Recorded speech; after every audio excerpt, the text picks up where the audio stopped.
The flames had barely died down when Ryan Carter, a firefighter with Station 24, pulled his boots off in exhaustion. It had been a long night battling a house fire, saving a young mother and her child.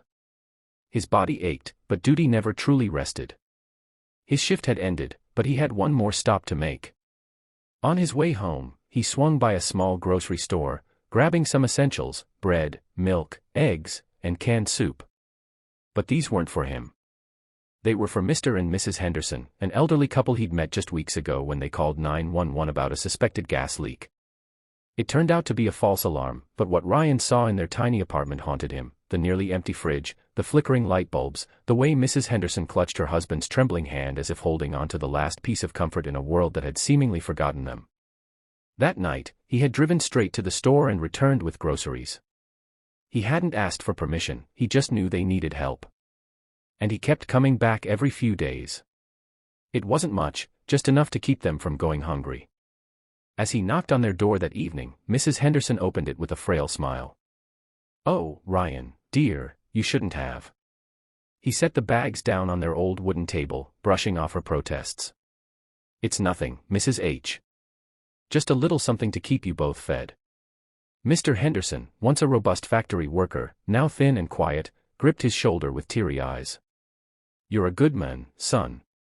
Ryan didn't do it for thanks. He did it because it was right. But that night, something unexpected happened. A letter arrived. A simple white envelope slipped under the door. The handwriting was elegant, almost from another era. Mrs. Henderson's hands shook as she unfolded it. Her eyes widened as she read. Then she gasped. "Ryan," she whispered, pressing the letter to her chest, "you need to read this." He took the paper from her trembling hands. The words, written in deep blue ink, made his breath hitch. "To the brave young firefighter who has shown kindness without expectation. Your generosity has not gone unnoticed. You remind us that even in a world often consumed by greed, there are still those who give selflessly. Because of you, an elderly couple has known warmth, dignity, and the feeling of being seen. Kindness deserves to be repaid.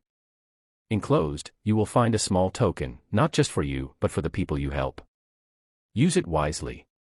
Spread it further. And never stop being the men you are." It was signed with only 2 words, "A friend." Inside the envelope was a cashier's check. Ryan's heart pounded as he stared at the number. $100,000. Mrs. Henderson clutched her chest. Mr. Henderson sank into his chair, his eyes wide with disbelief. Ryan could barely process it. Who would do this?" he stammered. There was no return address. No clue. Only the letter and the check. For hours, they sat in awe, wondering about the mystery benefactor. But Ryan didn't waste time. The next morning, he deposited the check and made a plan. He didn't keep a single cent for himself. Instead, he paid off the Hendersons' rent for 2 years, ensuring they would never worry about eviction. He stocked their fridge with fresh, healthy food and arranged for a home nurse to check on them regularly. Then, he reached out to the firehouse and organized a community fund, using the rest of the money to buy groceries and essentials for other struggling elderly citizens in their town. Within weeks, word spread. More people donated.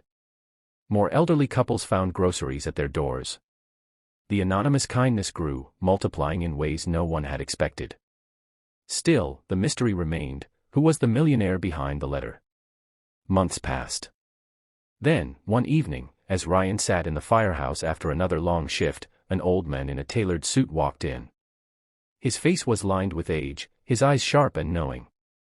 He carried another envelope. "I believe you've been wondering who I am," the man said, a small smile tugging at his lips. Ryan stood, his heart racing. "Are you the one who?" The man nodded. "I was once a firefighter, many years ago. I know what it means to give when no one is watching. I made my fortune later in life, but I never forgot my roots. I wanted to find someone who understood the true meaning of service. And you, Ryan, you are that man." Ryan swallowed hard, emotions welling in his chest. "I don't know what to say." The man handed him the second envelope. "Then don't say anything. Just keep going." Ryan opened it with shaking hands. Another check. $1 million. Tears burned his eyes.